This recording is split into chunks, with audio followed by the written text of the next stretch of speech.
प्रहलाद पे अत्याचार करेगा तब मैं आऊँगा। तो प्रहलाद महाराज के चरित्र का वर्णन, प्रहलाद महाराज की जो गुण है उनका वर्णन है। और फिर भगवान नरसिंह देव प्रकट होते हैं, प्रहलाद महाराज की प्रार्थनाएं, प्रहलाद महाराज की प्रार्थनाओं के बाद नरसिंह देव उनको आशीर्वाद देते हैं। प्रहलाद महाराज और नरसिंह देव का कन्वर्सेशन, ये सब 10 अध्याय तक चलता है। फिर 11 से 15 मिश्र वासना है, 4 वर्ण और 4 आश्रम, ब्रह्मचारी, गृहस्थ, वानप्रस्थ, संन्यास, किसका क्या क्या कर्तव्य है। युधिष्ठिर महाराज जब प्रश्न करते हैं कि संसार में जो, युधिष्ठिर महाराज बोलते हैं कि हमारे जैसे लोग जो संसार में फंसे हुए हैं कैसे उनका उद्धार हो। तो नारद मुनि ब्रह्मचारी, गृहस्थ, वानप्रस्थ, संन्यास, सारे आश्रमों के लिए क्या क्या कर्तव्य है उसको बताते हैं डिटेल में। तो ऐसे ही अध्याय है, तो देखते हैं इसको थोड़ा डिटेल में। तो परीक्षित महाराज प्रश्न करते हैं, राजोवाच समं प्रियासु ब्रह्मन् भूतानां भगवान् स्वयं इन्द्रियस्यार्थे कथं दैत्यान् वदं विद्विष्णो यथा। तो परीक्षित महाराज बोलते हैं भगवान तो सब है, भगवान ने गीता में बोला है समोहम सर्वभूतेषु न मे द्वेषोऽस्ति न प्रिय, मैं किसी से द्वेष नहीं करता, कोई व्यक्ति मुझे प्रिय नहीं है, किसी से द्वेष नहीं करता। लेकिन हमेशा भगवान दैत्यों को मारते हैं और देवताओं की रक्षा करते हैं, ऐसा क्यों। तो पूरे एक अध्याय में टेक्निकली सुखदेव गोस्वामी पूरा एक्सप्लेन कर रहे हैं कि भगवान को किसी से द्वेष नहीं है, भगवान आदान प्रदान करते हैं और गुणों के आधार पर सत्वगुण प्रधान रहता है, देवताओं की शक्ति बढ़ती है, तमोगुण प्रधान रहता है, दैत्यों की शक्ति बढ़ती है। तो यही सिद्धांत को बताने के लिए आगे कथा सुनाएंगे हम। तो परीक्षित महाराज बोलते हैं इति न सुमहाभागा नारायण गुणान् प्रति संशयासु महान् जाता। तो सुखदेव गोस्वामी से बोलते हैं कि ये सुखदेव गोस्वामी को महान संशय हो गया। ये निश्चित है कि भगवान सम है, भगवान सबसे प्रेम करते हैं, लेकिन ये सारी लीलाओं को देख के इस प्रकार का संशय उत्पन्न हो रहा है, इसको आप इस संशय का नाश कीजिए। तो सुखदेव गोस्वामी बोलते हैं साधु पृष्ठं महाराज हरिश्चरितम् अद्भुतं यद् भागवत महात्म्यं भगवद् भक्तिवर्धनम्। सुखदेव गोस्वामी बोलते हैं आपने बहुत अच्छा प्रश्न किया है, साधु पृष्ठं महाराजा हरिश्चरितम् अद्भुतम्, क्योंकि आपका जो प्रश्न है इसके उत्तर में हरि का चरित्र छुपा हुआ है। यह भागवत महात्म्यं भगवत भक्तिवर्धनम्, भागवत यानी जो भगवान का भक्त है, भगवान के भक्त का महात्म्य इससे पता चलेगा। और भगवत भक्तिवर्धन, जो भी इस चरित्र को सुनेगा प्रहलाद महाराज के, तो उसकी भक्ति में वर्धन होगा। गीयते परमं पुण्यं ऋषिभिः नारदादिभिः नत्वा कृष्णाय मुने कथयिष्ये हरे कथाम्। तो सुखदेव गोस्वामी बोलते हैं ये जो चरित्र है प्रहलाद महाराज का, गीयते परमं पुण्यम, ये परम पुण्य चरित्र है। सारे ऋषि जो है नारद आदि सारे ऋषि इसका गायन करते हैं, क्योंकि सुखदेव गोस्वामी आगे नारद जी के माध्यम से ही कथा कहने वाले हैं इस अध्याय में। तो पहले इसको बता देते हैं। तो बताते हैं कि एक समय की बात है जब राजसूय यज्ञ होता है, तो राजसूय यज्ञ होता है, राजसूय यज्ञ जब कोई राजा करते थे तो उसमें सारे संसार से सारे राजा पार्टिसिपेट करते थे, लेकिन एक राजा की अनुमति में उसके अधीनस्थ होते वो स्वीकार करते हैं। राजसूय यज्ञ होता है, सब लोगों को अलग अलग सेवाएं दी जाती है उसी में, जिसमें भगवान सबके चरण धोने की सेवा लेते हैं। दुर्योधन को गिफ्ट्स कलेक्ट करने की सेवा में, गिफ्ट डिपार्टमेंट। तो राजसूय यज्ञ होता है, उस राजसूय यज्ञ में सारे राजा आए थे। युधिष्ठिर महाराज का उद्देश्य था राजसूय यज्ञ कराने का, कृष्ण को भगवान के रूप में इनकी पूजा वो कराना चाहते थे स्थापना। तो हालांकि भगवान अवतार लेके आए हैं, तभी लोग भगवान के रूप में स्वीकार नहीं किए थे, तो सब लोगों का अलग अलग मत था। तो राजसूय यज्ञ में अग्र पूजा होता है। अग्र पूजा मतलब सबसे पहला पूजा जिसका हो, तो सबसे महान व्यक्ति है उसकी सबसे अग्र पूजा होनी चाहिए। तो युधिष्ठिर महाराज का ऐसा मत था कि भगवान कृष्ण की अग्र पूजा होगी, भगवान को भगवान के रूप में स्थापित किया जाए। तो उसके लिए राजसूय यज्ञ का आयोजन करते हैं। तो राजसूय यज्ञ जब शुरू होता है तो उसकी अग्र पूजा की चर्चा होती है। तो भीष्म आदि सब लोग बोलते हैं कि कृष्ण की होनी चाहिए, भगवान की अग्र पूजा होनी चाहिए। लेकिन वहीं पे चेदिराज शिशुपाल था। शिशुपाल बोलता है सब लोग मूर्ख हैं, किसी को भी बुद्धि नहीं है। अरे किसी की भी अग्र पूजा कर देते, भीष्म ब्रह्मचारी इसी की कर देते, ऑलरेडी इसकी इतनी उम्र है, इसी की कर देते, युधिष्ठिर को भी चुन लेते तो भी मैं कुछ नहीं बोलता। ये तो कृष्ण है, ना माता पिता कैसे कुछ पता नहीं है, बचपन से चोरी कर रहा है ये, क्या इसका खानदान है, सब कुछ डाउटफुल है इसके बारे में। ऐसे भगवान के बारे में बहुत गाली देने लगता है। तो भीम आदि बहुत क्रोधित हो जाते हैं मारने के लिए। तो लेकिन भगवान रोकते हैं। भगवान बोलते हैं मैंने इनकी माँ को वचन दिया है कि 100 अपराध इसके क्षमा करूंगा। तो शिशुपाल पहले से भी गाली दे रहा था, पहले भी गाली देता था, लेकिन क्या था कि रुक जाता था वो। कभी 50 पे रुक जाता था, कभी 90 पे रुक जाता था, तो भगवान छोड़ दो। भगवान की बहुत सहन शक्ति है, कोई व्यक्ति इतना सहन नहीं कर सकता। तो हमेशा काउंटर लेके चलता था शिशुपाल, 50-60 अपना अकॉर्डिंगली गाली देता था वो। लेकिन यहाँ पे इतना एक्साइटमेंट में आ गया, 50, 60, 70, 90 के बाद भगवान ने उसको याद दिलाने लगे। इस बार लेकिन काउंटर लाना भूल गया था, तो 100 उसने बोल दिया गाली। भगवान ने फिर भगवान के हाथ से सुदर्शन चक्र गया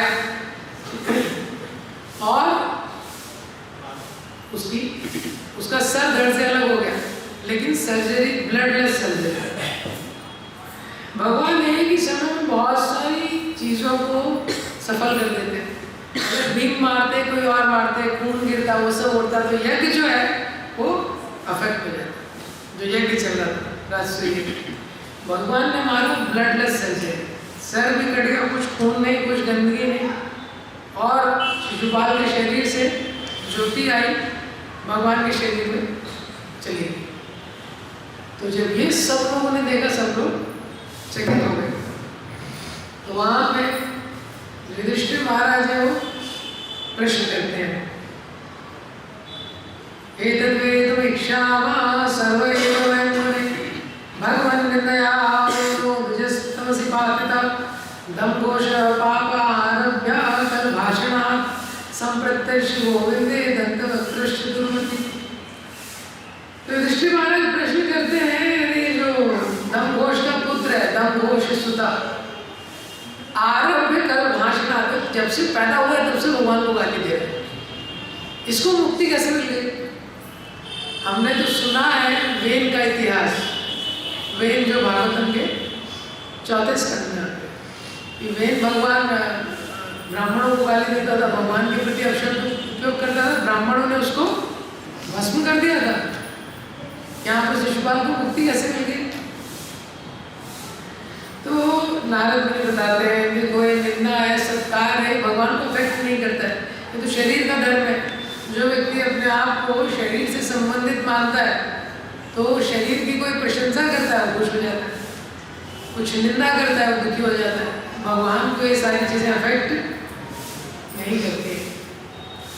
और नारद मुनि बोलते हैं, तस्माद् वैराण वंदेन निर्वैरेण भयेन वा स्नेहात् कामेन वा युञ्जान कदाचित् नेक्ष्यते पृथक् यदा वैराण वंदेन मर्तस्तन्मान्या न तथा भक्ति योगेन इति मे निश्चितम्। नारद मुनि बोलते हैं, देखो कैसे भी भगवान में अगर मति लग गई, तथा वैराण वंदेना, अगर वैर के द्वारा भी भगवान में मन लग जाए, वैर के द्वारा, तो कोई दिक्कत नहीं। और भगवान नारद मुनि बोलते हैं, यहाँ तक कि मेरा तो ये मानना है कि यथा वैराण वंदेना, वैर में जैसी मति लगती है भगवान में, ना तथा भक्ति हो गया, ना भक्ति में नहीं लगती है। इति में निश्चिता मति है, मैंने निश्चित रूप से माना। आप देखते हैं संसार में किसी से बैर करते हैं तो निरंतर उसका मन विचार उसके मन में वो नेगेटिव चीज़ें ज़्यादा कैच करता है मन, ये पॉजिटिव चीज़ें कम कैच करता है ये। तो उदाहरण देते हैं कामा द्वेषा दयास्नेहा भक्ते भक्तेश्वरे मना आवेशितदयं नीत्वा भावस्तद्गीता गोप्या कामा दया कंसो द्वेषाचारयो नृपा संबंधा विषया स्नेहा यूयं भक्त्या वयंतो। तो बोलते किसी भी तरह से मन भगवान में लग जाए व्यक्ति मुक्त हो जाता है। गोप्या कामा, गोपियों का काम के द्वारा, काम मतलब प्रेम, गोपियों के लिए जिन्हें भी काम जो भागवतम में यूज है उसका मतलब है प्रेम, गोपियों का प्रेम के द्वारा। गोप्या कामा कंसा द्वेषा, द्वेष के कारण कंस हमेशा भगवान का चिंतन करते रहते, भयात कंस हो, भय के कारण कंस को हमेशा भय लगता था कि भगवान आ रहे हैं, कृष्ण आ रहे हैं, कृष्ण आ रहे हैं। भविष्यवाणी उसने सुनी थी ये कृष्ण आ रहे हैं, कृष्ण आ रहे हैं। तो उसकी पत्नी आती थी, उसको लगता था कृष्ण आ गए, हर जगह वो फुली कृष्ण कॉन्शियस था, भयात कंस हो। और द्वेष और जो शिशुपाल है द्वेष के द्वारा हमेशा भगवान को याद करते थे। संबंधा कृष्ण, जो विष्णु वाले लोग हैं संबंध के माध्यम से हमेशा भगवान को याद करते हैं। स्नेहा दिव्यम, और तुम जो पांडव आदि है स्नेह से भगवान को याद करते हो। और बाकी नारद आदि जितने भक्त हैं भक्त्याश्वर्य, भक्ति के द्वारा भगवान को याद करते हैं। किसी भी प्रकार से व्यक्ति भगवान को याद करता है तो उसका कल्याण निश्चित, किसी भी प्रकार से व्यक्ति भगवान को याद करता है, ये सिद्धांत। तस्मात् केनाय उपायेन मना कृष्ण निवेशये। तो सिद्धांत ये है किसी भी प्रकार से मन में कृष्ण आने चाहिए। तो हम लोग इतनी साधना भक्ति करते हैं, नाम जप करते हैं, पढ़ते हैं, सुनते हैं कि किसी तरह से कृष्ण मन के अंदर आ जाए, मन थोड़ा कृष्ण में स्थिर हो जाए, ये सिद्धांत है। लेकिन द्वेष से भगवान को याद करना ये भक्ति नहीं। तो कई बार ये वाला सेक्शन जब लोग सुनते हैं तो लगता है ये अच्छा है, नारद जी बोल रहे हैं इति में निश्चिता मति कि तस्मात् वैराण बंधे ना, वैर से ज़्यादा भगवान याद होते हैं, तो वैर कर लिया जाए। तो वैर हम लोग कर नहीं पाएंगे। भगवान ने सारे लोगों को खुद नहीं मारा है, वो कुछ गिने चुने हैं जिनको भगवान ने मारा है। उसके लिए नेगेटिव में भी उतना क्वालिफिकेशन चाहिए। और दूसरा चीज क्या है, वीर रस भी भगवान को भगवान का भक्ति दे सकता है। और कोई साधारण दैत्य में उतनी शक्ति नहीं आ सकती जितनी हिरण्यकश्यप को हिरण्याक्ष में। भगवान के पार्षद है, इसीलिए तो व्यक्ति वैर करने में चला और कहीं इधर उधर एनकाउंटर में डेथ हो गई तो कुछ नहीं मिलेगा उसको, तो इसलिए वो सिद्धांत नहीं। दूसरा अनुकूल संकल्प, भक्ति की परिभाषा में उनको स्वयं बोलते हैं अनुकूलेन कृष्णानुशीलनम भक्ति उत्तमम। जो कृष्ण के अनुकूल है वही भक्ति है, अनुकूल भाव से करना इम्पोर्टेंट है। लेकिन ये सिद्धांत है किसी भी तरह से भगवान से कनेक्शन हो व्यक्ति शुद्ध होता है।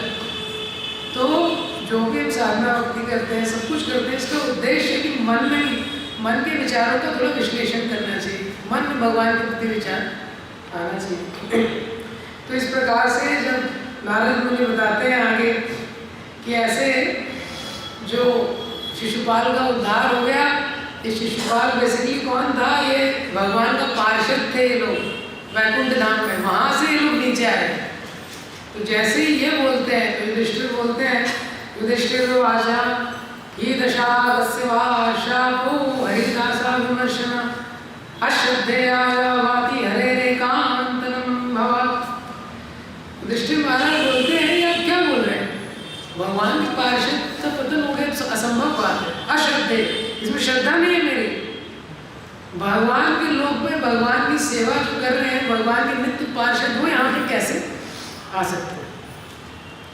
तो वैसे भी साधारण घटना नहीं थी। जय विजय जब नीचे आते हैं पूरे वैकुंठ में हाहाकार मच जाता है जब जय विजय नीचे, क्योंकि अभी तक हुआ नहीं है, वैकुंठ से कोई नीचे नहीं आता भगवान के नाम से। यद गत्वा न निवर्तन्ते तद धाम, वहाँ से आने आता है।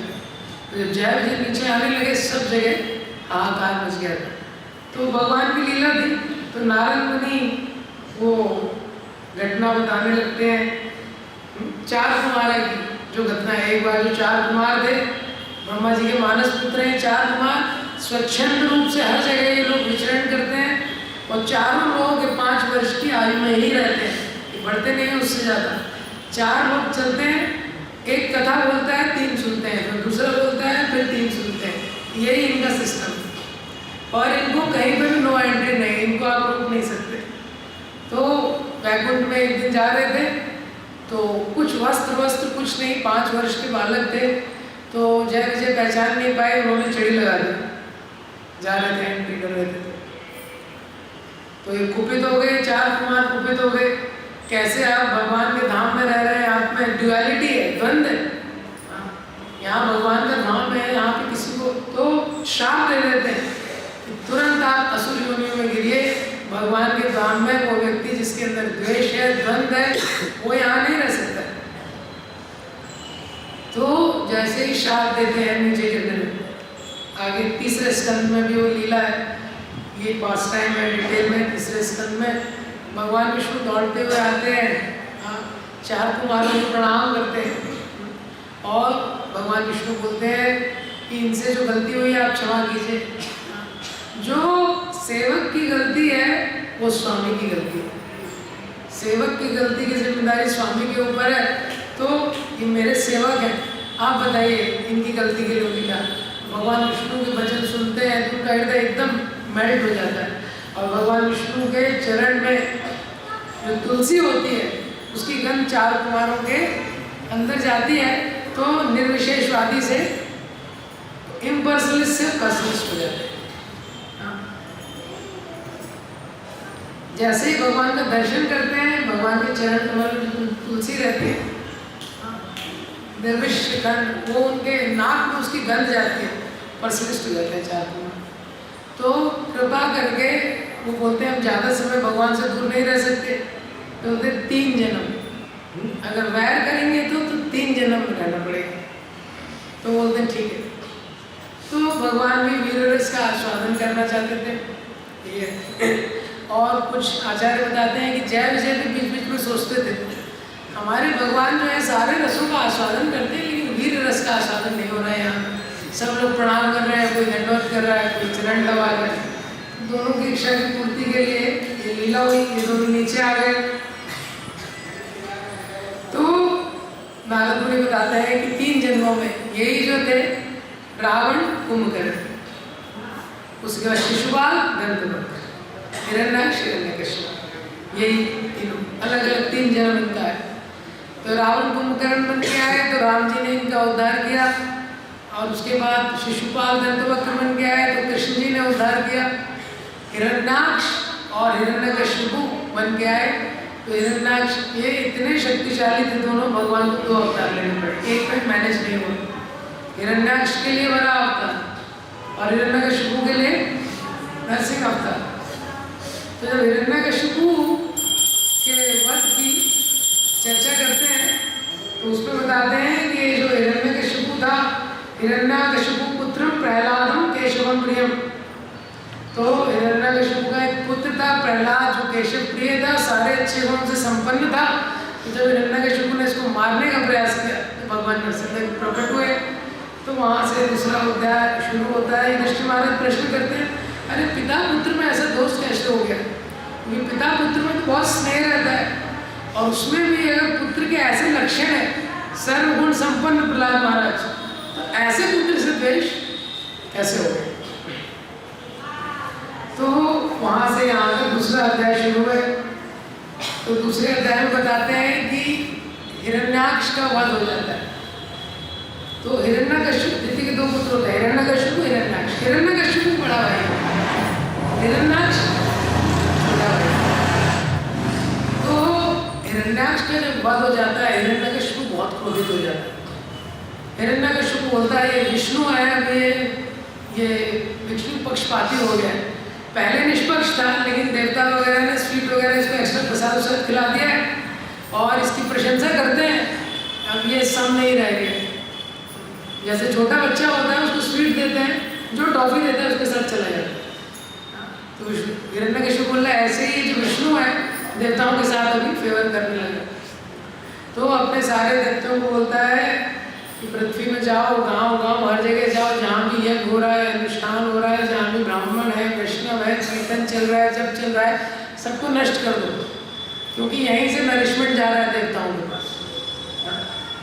तो यहीं से नरिशमेंट जा रहा है। हम लोग यज्ञ करते हैं, देवता पोषित होते हैं, ये और देवता पोषित होते हैं, वही पूरा सिस्टम यहीं से। तो यहाँ पे सारी जो ब्राह्मणिकल एक्टिविटीज है, जो आध्यात्मिक क्रियाएं, उनको नष्ट कर दो। जितनी गौ माता है उनको मार दो, क्योंकि गाय से दूध मिलता है, दूध से घी मिलता है, घी से यज्ञ होता है। तो हिरण्यकशिपु बहुत बुद्धिमान था, तो सब जगह उसमें बोलने लगा, यत्र यत्र तेजो गावा वेद वर्णाश्रमा क्रिया तम तम जनपदम याता संदीप पृष्ठता।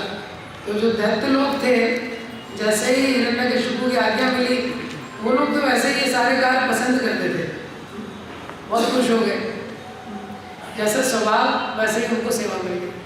तो वो लोग पूरी फुर्ती के साथ चले गए, सब कुछ ध्वस्त करने लगे। अब हिरण्याक्ष का वध हो गया तो दिति रो रही है, उसकी पत्नी रो रही है, और भी सब लोग रो रहे हैं। तो यहाँ पे हिरण्यकशिपु का प्रवचन। तो भगवान ने भगवद गीता में जो 2.11 से 30 साइंस ऑफ सोल दिया है, जो डिवाइस का 4th सेशन है भगवद गीता के दूसरे अध्याय में 2.11 से 2.30, जो भगवान ने अर्जुन को शिक्षा दी है, वही शिक्षा हिरण्यकशिपु दे रहा है, बहुत ही डिटेल में, बहुत प्रिसाइसली। तो हिरण्यकशिपु ने भी भक्ति शास्त्री किया रहेगा। महाराज बोलते हैं अगर ये शिक्षाओं में हिरण्यकशिपु वाच नहीं लिखा है तो कोई नहीं बोल सकता है कि कृष्ण शिक्षा दे रहे हैं कि हिरण्यकशिपु दे रहे हैं, कोई नहीं बता सकता। सेम शिक्षा है। आम हे वधु पुत्रा वीरम शोचितुम रिपुरम के श्लाघ्या शूरम दीक्षिता। तो बोलते हैं अपनी माँ को, उनकी पत्नियों को, अरे आप लोग क्या सब कर रहे हैं, मेरा भाई तो युद्ध में मरा है, हाँ युद्ध में वीर गति को ये प्राप्त हुआ है। उसके बाद वो बताने लगते हैं कि शरीर कैसा है, शरीर तो अनित्य है, आत्मा शाश्वत है। संसार कैसा है, जैसे लोग एक रेस्टोरेंट में लोग आते हैं, एक टेबल पे 4-5 लोग बैठते हैं, थोड़े समय के लिए साथ में रहते हैं, वापस जाते हैं, अपना खाना वगैरह खाने के बाद अलग अलग जगह जाते हैं। इसी तरह कोई शाश्वत नहीं है, कोई नित्य हमारे साथ नहीं रहने वाला है। तो ये समझाने में उनको एक कुशीनर नरेश की स्टोरी सुनाते। तो सुयज्ञ नाम का एक राजा होता है, कुशीनर नरेश। वो एक बार युद्ध में जाता है, युद्ध में इतना खतरनाक युद्ध होता है, बहुत बुरी तरह से आहत हो जाता है, उसकी छाती पूरी आहत हो जाती है, सर से खून निकल रहा है, केश एकदम इधर उधर हो जाते हैं, कवच टूट जाता है, उसकी मृत्यु हो जाती है। उसके मृत शरीर को जब वापस लेके आते हैं तो रानियां विलाप करने लगती हैं, विधाता को कोसने लगती हैं, कैसे ये हमारे जो पतिदेव हैं ये चले गए, सारी प्रजा अनाथ हो गई, अब हम कैसे रहेंगे, हम भी इनके साथ चले जाएंगे, इस तरह से बहुत विलाप करने लगती हैं। अब उसके फाइनल राइट्स का टाइम हो जाता है, उसकी अंतिम क्रिया का टाइम हो जाता है, लेकिन ये लोग रो रहे हैं, विलाप कर रहे हैं। तो ये यमराज देखते हैं ऊपर से, तो यमराज नीचे आ जाते हैं, बालक का रूप लेके यमराज का प्रवचन है। अहो अमीशां वयसाधिकानां विपश्यतां लोकविधिं विमोह यथा यत्रागतस्तत्र गतं मनुष्याः स्वयं स्वधर्मा विशोचन्ति पार्थम्। तो यमराज बोलते हैं अहो अमीशम, अरे बड़े आश्चर्य की बात है, वयसाधिकानां, इन लोगों की इतनी उम्र हो गई है, स्वर्ग की रानियों को बोलते हैं, लोक विधि विमोह, ये लोक की विधि को जानती नहीं है। यत्रागतस्तत्र गता मनुष्य, इस संसार में तो ये लोक की विधि है, जो आएगा वो जाएगा, और यत्रागतस्तत्र गता, मनुष्य कहाँ से आया है कोई नहीं जानता, और मरने के बाद कहाँ जाएगा कोई नहीं जानता। तो इस संसार में अननोन प्लेस से, अनजान जगह से व्यक्ति आता है, जो भगवान को पता है, व्यक्ति को नहीं पता है, और मृत्यु के बाद एक ऐसी अननोन प्लेस में हो चला जाता है। तो किसके लिए आप लोग शोक कर रहे हैं? तो भगवान ने गीता में ये बोला है कि थोड़े समय के लिए वो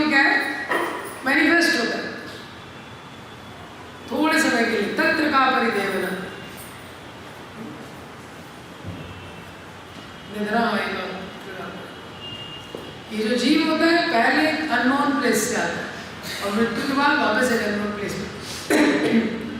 तो इस प्रकार से यमराज उनको बताते हैं। तो यमराज बोलते हैं आपसे अच्छे तो हम लोग हैं। स्वर्ग की रानियों को बोलते हैं अहो वयम धन्यतमा यत्र त्यक्त्वा पितभ्याम न विचिन्तयामः।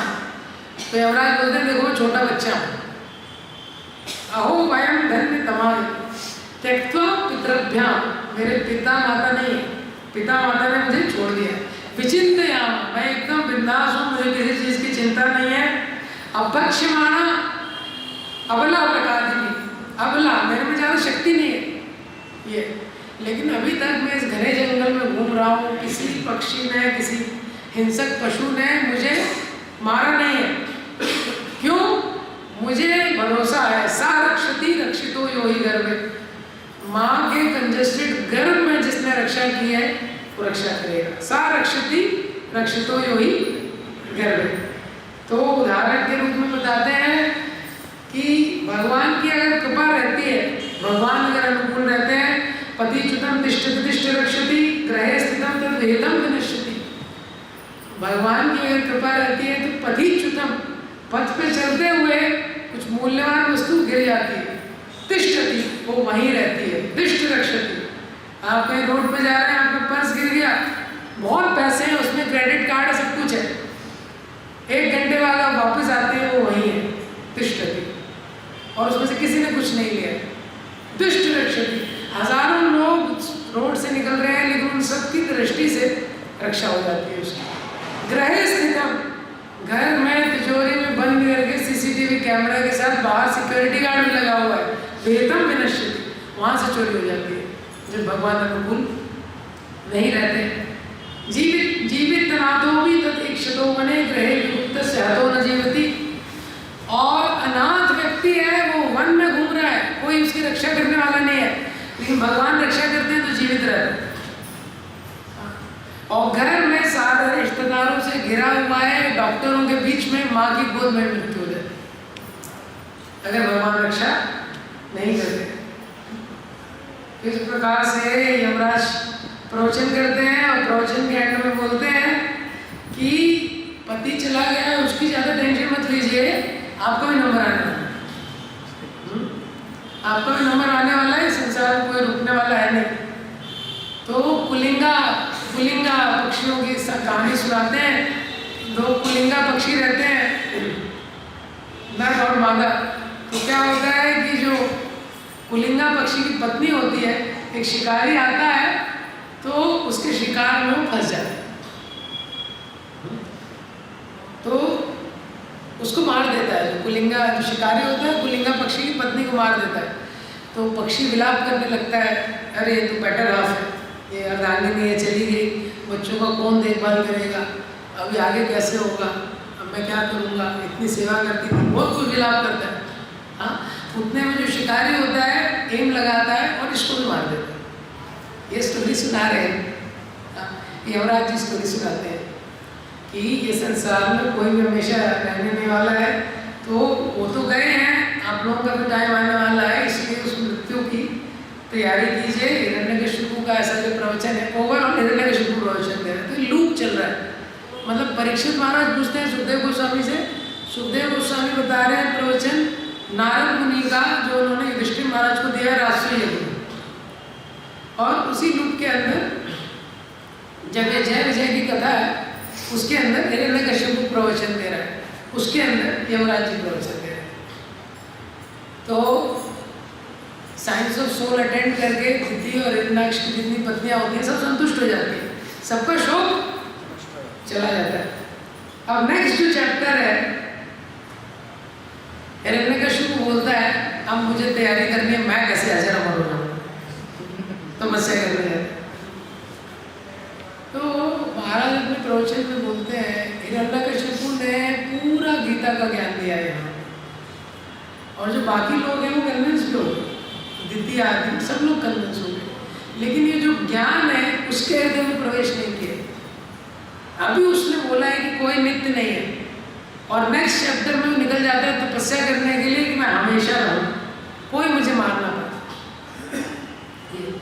तो एक होता है ज्ञान और एक ज्ञान पे विश्वास। हाँ, तो जो ज्ञान है वो हिरण्यकशिपु को था और उससे उसने सबको कन्विंस कर दिया, लेकिन वो ज्ञान उसके हृदय में प्रवेश नहीं किया, तो उसको विश्वास नहीं था। विश्वास भगवान की कृपा से आता है। जब हम हरि गुरु वैष्णव की सेवा करना चाहते हैं, भगवान विश्वास देते हैं सिद्धांतों में। तो पॉइंट क्या है कि जो ये फेथ है, भगवान देखते हैं कि किसकी इच्छा कैसी है। अगर कोई भगवान से द्वेष करना चाहता है तो अकॉर्डिंगली उसको उसी सिद्धांत में विश्वास हो।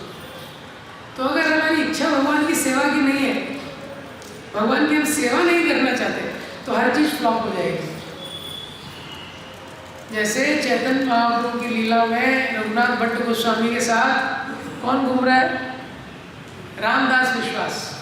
रघुनाथ भट्ट गोस्वामी 6 गोस्वामियों में से एक है, तो वो जब पूरी आना चाहते हैं वृंदावन से, तो उनके साथ एक रामदास विश्वास होता है, रघुनाथ भट्ट गोस्वामी का बैग ले लेता है। जहाँ भी उनको जरूरत होती है, उनके कपड़े धो रहा है, बहुत कुछ कर रहा है, और निरंतर उसके मुख में राम का नाम है। राम राम राम राम, निरंतर राम का नाम निरंतर ले रहा है। जब रघुनाथ भट्ट गोस्वामी पुरी पहुंचते हैं, जगन्नाथपुरी, चैतन्य महाप्रभु इतने प्रसन्न हो जाते हैं, तुरंत रघुनाथ भट्ट गोस्वामी का आलिंगन करते हैं। वो देखते भी नहीं है उसकी तरफ, रामदास विश्वास की तरफ। तो रघुनाथ भट्ट गोस्वामी सोचते मुझे इंट्रोडक्शन देना चाहिए, चैतन्य महाप्रभु शायद पता नहीं। तो चैतन्य महाप्रभु बोलते हैं कि प्रभु ये बहुत महान वैष्णव है, निरंतर इनके मुख में भगवान राम का नाम ले रहा है, निरंतर राम का नाम ले रहा है, और इतनी इसने मेरे रास्ते में इतनी सेवा की। इन्होंने, मैंने मना किया तभी भी, वैष्णव सेवा का इतना भाव है। चैतन्य महाप्रभु क्या बोलते हैं कि you know why is taking the name of Lord Ram? तुमको पता है राम का नाम क्यों ले रहा है? तो चैतन्य महाप्रभु बोले राम बनना चाहता है, ये राम बनना चाहता है, मायावाद का सिद्धांत है। तो राम नाम लेकिन उद्धार नहीं होगा, इच्छा गलत है, इच्छा के ऊपर। हिरण्यकशिपु को सारा सिद्धांत पता है, लेकिन उसकी इच्छा है मैं तो भगवान को मारूंगा, और वो बोलता है कि विष्णु को मार के उसके रक्त से अपने भाई का तर्पण करूंगा। ऐसे ही रावण जो है वेदों का ज्ञाता था, सारी चीजें उसको पता थी, हम सब लोगों से बहुत बेहतर पता थी, लेकिन रावण की इच्छा थी मैं इंजॉय करना चाहता। तो अगर व्यक्ति साधना कर रहा है या शास्त्रों का भी अध्ययन कर रहा है, शास्त्रों का अध्ययन कर रहा है, साधना कर रहा है, और भी कुछ चीजें कर रहा है, लेकिन उसका उद्देश्य भगवान को प्रसन्न करना नहीं है, वो भगवान को प्रसन्न नहीं करना चाहता, तो वो भक्ति की उसमें नहीं आता। उसकी डिजायर होना चाहिए कि भगवान को सेटिस्फाई करना चाहता हूँ, भगवान की सेवा करना चाहता हूँ, भक्तों की सेवा करना चाहता हूँ। सारी चीज़ों का उद्देश्य ये है। वो जो जप कर रहा है, जप का भी उद्देश्य यही है, हे कृष्ण हे राधा रानी आप मुझे अपनी सेवा में लगाइए। तो हिरण्यकशिपु निकल जाते हैं तपस्या करने मंदराचल पर्वत में, सात एक मंत्र द्रोण्यम तपा परम दारुणम, और ऐसा तप परम दारुणम, इतना कठिन तप हिरण्यकशिपु करते हैं। ऊर्ध्वभावो नभो दृष्टि पादाम वाणी, ऊपर ऐसे हाथ करके ऐसे सूर्य को देखते हुए और पांव के अंगूठे पे खड़े होते हैं। एक सेकंड के लिए भी जो हम नहीं कर पाएंगे, ऐसे ऊपर देख के हाथ ऊपर करके और पांव के अंगूठे पे, पूरे पांव के अंगूठे पे खड़े होते हैं हिरण्यकशिपु। ऐसी कठिन तपस्या हिरण्यकशिपु करते हैं।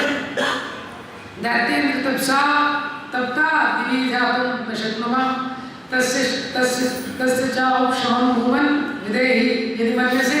ऐसी तपस्या हिरण्यकशिपु करते हैं, पूरी पृथ्वी डोलने लगती है, तारे तारे आकाश से टूटने लगते हैं, पूरा जो ब्रह्मांड है वो जलने लगता है, जो पर्वत आदि है वो हिलने लगते हैं, सब लोग सब जगह त्राही मच जाए। इतना कठिन तपस्या हिरण्यकशिपु करते हैं। सारे देव आदि ब्रह्मा जी के पास जाते हैं, ब्रह्मा जी से बोलते हैं आप कुछ कीजिए।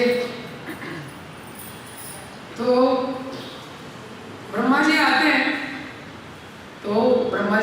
अपने कमंडल से, हिरण्यकशिपु का पूरा शरीर जर्जर हो गया था, केवल अस्थियां बची थी और उन्हीं में प्राण था, पूरा मांस आदि चींटियों ने खा लिया था, पूरा दीमक लग गया था। ब्रह्मा जी अपने कमंडलू से दिव्य जल उसमें डालते हैं। उत्तिष्ठोत्तिष्ठ भद्रं ते तपो सिद्धोसि कश्यपा, हे कश्यप नंदन उठो, तुमने बहुत कठिन तपस्या की है, वर दो हम मनु प्राप्तो, मेरे से तुम जो वरदान तुमको चाहिए वो तुम ले लो। नैतत् एतत् पूर्वविष्या सत्कर्तुं करिष्यति वापरे, जो तुमने तपस्या की है ऐसी तपस्या ना एतत् अभी तक किसी ने पूर्व में नहीं की। देवताओं के 100 वर्ष, डेमिगॉड्स के 100 years की तपस्या बिना पानी पिए बिना कुछ खाए हिरण्यकशिपु ने की थी। तो हिरण्यकशिपु से बोलते हैं जो तुमको मानना है वो मान लो। तो कोई भी व्यक्ति है, ब्रह्मा जी बोलते हैं मर्तस्य ते अमर्तस्य दर्शनम ना फलम, मेरा जो दर्शन है संसार में मरने वाले जितने व्यक्ति हैं किसी भी बहुत दुर्लभ मेरा दर्शन है, ये कभी विफल नहीं जाएगा। तो हिरण्यकशिपु ब्रह्मा जी को दंडवत प्रणाम करते हैं, ब्रह्मा जी को बहुत सारी प्रार्थनाएं ऑफर करते हैं और फिर बोलते हैं यदि दास्यात्मदान वरान में वरदोत्तमा, आप अपने दास को वरदान देना चाहते हैं तो ये वरदान दीजिए, भूते दुष्टभ्यो मृत्युर्माभूनाम प्रभो ना अंतर बहिर्गानक्तम अन्यात् अस्मात् जायते ना भूमो ना मरे मृत्यु ना नरे ना मृगैरपि। तो इस प्रकार का वरदान दीजिए भगवान कि ये संसार का कोई भी जीव मुझे मार ना पाए, ना अंतर न भय, ना मैं घर के अंदर हूँ न भय, न दिवानक्तम, न दिन में ना रात में मेरी मुक्ति हो, अन्यादपि चायुध, किसी अस्त्र शस्त्र से मेरी मृत्यु ना हो, ना भूमो ना मरे, न पृथ्वी में ना आकाश में, ना नरे ना मृगैरपि, ना मनुष्य ना पशु, कोई भी मुझे ना मार पाए। और ये संसार में वसुधैर् समुद्रवासुरासुर महोरगे आपतिदन्तां युद्धे एक पत्यं च देना, युद्ध में मेरे सामने कोई टिकना नहीं चाहिए। तो सुर असुर महोरगे, जो देवता हैं, दानव हैं, नाग किन्नर आदि कोई भी जब मैं युद्ध करूं एक पत्यं तो कोई भी मेरे सामने टिकना नहीं चाहिए। सर्वेषां लोकपालानां महिमा, सारे लोकपालों की जो महिमा है विद्याधरों की गंधर्व की सबकी, वो क्रेडिट मुझे मिले, सबका जैसा प्रेम है वो सब मुझे मिले और ये सब लोग मेरे अंडर रहने चाहिए। तपो योग प्रभावाणाम निर्दृश्यति करिचित, सबका जो रिद्धि सिद्धि जितने तप, इनके जो तप वगैरह का जो प्रभाव है वो सारा मेरे पास आए। तो हिरण्यकशिपु ने इस प्रकार का वरदान मांगा, तो बहुत ही दुर्लभ वरदान था। और हिरण्यकशिपु ने बोला मेरे दिन में नहीं, रात में नहीं, और घर के अंदर नहीं, घर के बाहर नहीं, पृथ्वी पे नहीं, आकाश पे नहीं, अस्त्र से नहीं, शस्त्र से नहीं, और जितने लोग पाल हैं सब मेरे अंदर में रहने चाहिए, सबकी जो शक्ति है वो मेरे को मिलनी चाहिए, युद्ध में मेरा कोई सानी होना नहीं चाहिए। ऐसे करके बहुत सारे वरदान उन्होंने मांग लिए। ब्रह्मा जी ने बोला ताक में तो लवा ये पुत्र, ये जो वरदान तुमने मांगे तो बहुत दुर्लभ है, तथापि वरदान दुर्लभ, लेकिन तथापि फिर भी मैं तुमको ये वरदान दूंगा, बहुत दुर्लभ वर है लेकिन फिर भी मैं तुमको ये वरदान दूंगा। तो इस प्रकार से ब्रह्मा जी उसको वरदान दे देते। अब ब्रह्मा जी तथास्तु बोल के चले जाते हैं। हिरण्यकशिपु को लगता है कि अब तो बस हो गया। अब जो हिरण्यकशिपु अत्याचार करना शुरू कर देते हैं, सारे इंद्र आदि देवता जितने लोग पाल है सब लोग उसके यहाँ सेवा करना शुरू कर देते हैं। तो हिरण्यकशिपु इंद्र का नंदन गार्डन वगैरह ले लेता है, वहां पर खुद रहने लगता है। ये असीम शक्ति हिरण्यकशिपु में थी, कोई भी उसके सामने, सब देवता वगैरह सब उसको नतमस्तक होते थे, सारी पृथ्वी उसके अनुरूप चलती थी। तो सूर्य को देखता था तो सूर्य टेम्परेचर एडजस्ट कर देता था, किसी वृक्ष को देखता था तो ठंडी का समय है तभी किसी भी समय में फल आ जाते थे। पृथ्वी उसके भय से अन्न प्रदान करती थी, सागर उसके भय से जो रत्न आदि है वो तट पे पहले से छोड़ देते थे, सब लोग अपना अपना गिफ्ट पहले ही निकाल देते थे। हिरण्यकशिपु का इतना भय था, सब चीज उसके लिए नियंत्रण में थी। तो जितने 9 ग्रह हैं सब हिरण्यकशिपु के यहाँ, कोई सब्जी काट रहा है, कोई बर्तन धो रहा है, सब हिरण्यकशिपु के यहाँ लगे हुए थे। नारद मुनि बोलते हैं, अरे मैं भी जाता था बीच बीच में, मैं भी गिफ्ट लेके जाता था। नारद मुनि बता रहे, मैं भी गिफ्ट लेके जाता था, मैं भी गुणगान करता था हिरण्यकशिपु। तो बताते हैं नारद मुनि को तो पता था भगवान का भक्त है, अभी हिरण्यकशिपु है तो भगवान का पार्षद है, तो उनको गुणगान करने में कोई दिक्कत नहीं। तो इस प्रकार से हिरण्यकशिपु का प्रभाव था। लेकिन एक श्लोक इसमें आया है, एवं ऐश्वर्यमत्तस्य दत्तस्य योचा अस्त्रवर्तिना कालो महान विपीतिया ब्रह्मशापम उपेयशा साहित्यम निर्जित उके साहित्यम निर्जित ककुक एकराट विषयान प्रियान यत उपजोषाम भुंजानो ना तल्पेत अजितेंद्रिया। साहित्यम निर्जित, तो हिरण्यकशिपु एक राट सम्राट था, ब्रह्मा विष्णु शिव के अलावा सब लोगों को उसने अपने नियंत्रण में करके रखा था। और यथा उपजोषम भुंजानो, सारे भोगों को भोग रहा था, सारा एंजॉयमेंट, ना तृप्येत अजितेंद्रिय। भागवतम लिखता है ना तृप्येत, लेकिन उनकी तृप्ति नहीं हुई उसको अजितेंद्रिय। महाराज लेक्चर में बोलते हैं, Hiranyakashipu was a universal champion sense enjoyer. जो लोग भी इंद्रिय तृप्ति करना चाहते हैं उसके लिए वो आइडियल था, role model, universal champion sense enjoyer. Hiranyakashipu जितना कोई नहीं हो, इतना संपत्ति, इतना शक्ति और इतना वैभव उसके पास था, ना तृप्येत अजितेंद्रिया, लेकिन उसको तृप्ति नहीं हुई। तो अगर इंद्रियां संतुष्ट नहीं है किसी व्यक्ति की, कितना भी भोग करने के बाद संतुष्ट नहीं हो सकता। तो जब हिरण्यकशिपु संतुष्ट नहीं हुआ तो किसी का क्या ऑप्शन है? जब हिरण्यकशिपु जैसे व्यक्ति संतुष्ट नहीं, तो इस प्रकार से बहुत सारा समय व्यतीत हो गया, क्योंकि भोग में समय कैसे जाता है पता नहीं चलता। जैसे कॉलेज में सेमेस्टर कैसे जाता है पता नहीं चलता, एग्जाम के टाइम किताब खोलते हैं पता चलता है। ऐसे ही संसार में जब तक शरीर स्वस्थ है और सब चीज अच्छे से चल रहा है, व्यक्ति को पता नहीं चलता भोग में समय कैसे निकल जाता है। ये कालो महान व्यतीत, बहुत महान, बहुत समय तक ऐसे समय चला गया। अब उस हिरण्यकशिपु के 4 पुत्र हुए, तो 4 पुत्रों में तस्य दैत्य पदे पुत्रश्चत्वारा परमद्भुता, जो 14 पुत्र प्रहलाद महाराज के थे वो बहुत महान थे।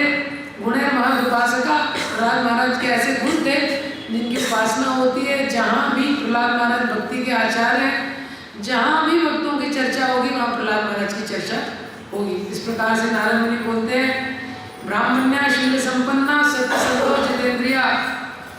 तो सारे ब्राह्मणों के गुण होते हैं प्रहलाद महाराज में। शील संपन्ना, शील से संपन्न थे, बहुत विनम्र थे। सत्य संतो जितेंद्रिया, सत्य के प्रति कर्तव्यबद्ध थे। जितेंद्रिया, सारी इंद्रियों पर उनका संयम था। आत्मवत् सर्वभूतेषु प्रिय सुहृत्तमा, सारे जीवों को अपने समान देखते थे। दासवत्, अपने से बड़े लोगों के लिए दासवत् थे। पितृहीन दीन वत्सला, जो गरीब थे उनके लिए पिता के समान व्यवहार करते थे। भातृवत् संदर्शेस्निग्धो, गुरु ईश्वर भावना, अपने गुरुओं को ईश्वर भावना, ईश्वर के जैसे देखते थे। प्रहलाद महाराज के गुणों का वर्णन किया गया, कितने महान प्रहलाद महाराज थे। ना उद्विग्न चित्तो व्यसनेषु निस्पृहा, कभी उनका चित्त उद्विग्न नहीं रहता था। संसार की किसी भौतिक वस्तु की स्पृहा कभी उनके हृदय में प्रकट हुई। ऐसे प्रहलाद महाराज थे। तो प्रशांत नाम हो, तो बहुत सुंदर उनका वर्णन किया गया है। तो अब इसने सोचा कि क्या किया जाए, बच्चे हो गए, एजुकेशन कराना चाहिए। तो हिरण्यकशिपु ने अपने बच्चों को डाल दिया। तो उस समय पे सबसे टॉप का स्कूल था षण्डमर का स्कूल। तो शुक्राचार्य थे, वो सीनियर दैत्यों को एजुकेट करते थे और वही परंपरा में शुक्राचार्य के पुत्र थे षण्डमर। तो ये लोग बच्चों को एजुकेट करते थे, दैत्यों के बच्चों को। कूटनीति, राजनीति, हिंसा, लड़ाई, यही सारे सब्जेक्ट थे उसमें। तो षण्डमर इंटरनेशनल स्कूल में उनको डाला गया, जो उस समय का बहुत फेमस और बेस्ट स्कूल था। लिमिटेड एडमिशंस, जैसे आज की डेट के कॉन्वेंट है उसी के छोटे भाई हैं ये, लेकिन उसमें भी इतना गलत नहीं पढ़ाते थे जितना आज की डेट में पढ़ा है। इतना गलत एजुकेशन उसमें भी नहीं था जितना आज, क्योंकि एटलीस्ट वो लोग धर्म अर्थ काम ये पढ़ाते थे।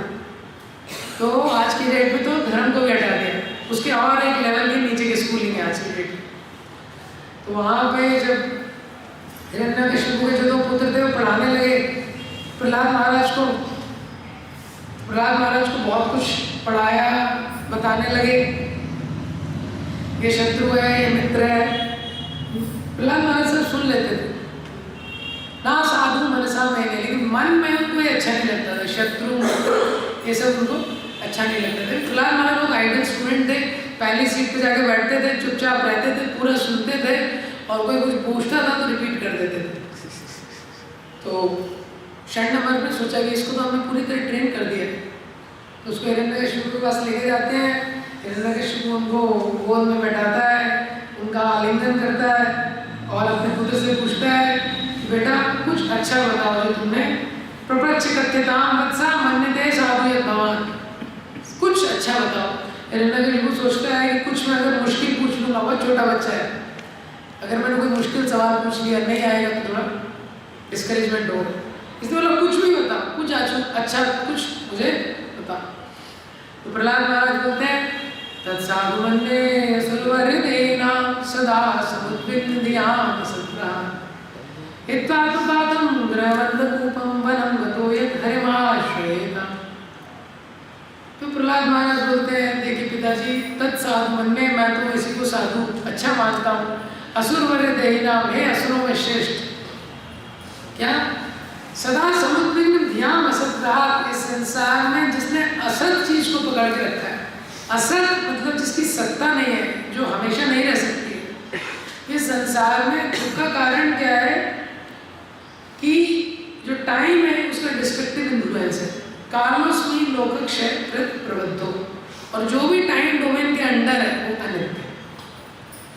जो टाइम है उसका डिस्ट्रक्टिव इन्फ्लुएंस है, वो हर चीज को क्या नष्ट करता है, और टाइम डोमेन के अंदर जो भी है वो टेम्परेरी है, टाइम डोमेन के अंदर जो भी है। इसीलिए भगवान अर्जुन को क्या बोल रहे हैं कि माँ रूपेत्य तु कौन्तेय पुनर्जन्म न विद्यते आ ब्रह्म भुवनालोक पुनरावर्तमान अर्जुन। यहाँ से ब्रह्मलोक तक टाइम डोमेन के अंदर है, तुमको दिक्कत होगी, आज ना कल तुमको वहाँ पर दिक्कत होगी, क्योंकि टाइम डोमेन के अंदर जो भी है वो टेम्परेरी है, और टेम्परेरी चीज से अटैच हो गए, आसक्ति बढ़ाओगे तो वो तो छूटनी है, तो दुख रहेगा।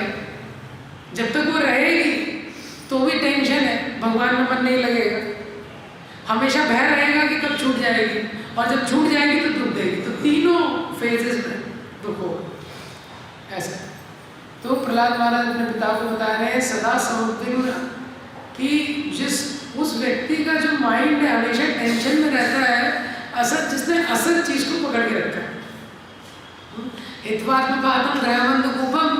तो इस प्रकार का जो घर में रहने वाला जीवन है, जिसमें व्यक्ति भगवान में जिसका ध्यान नहीं है, वो अंधे कुएं के समान है।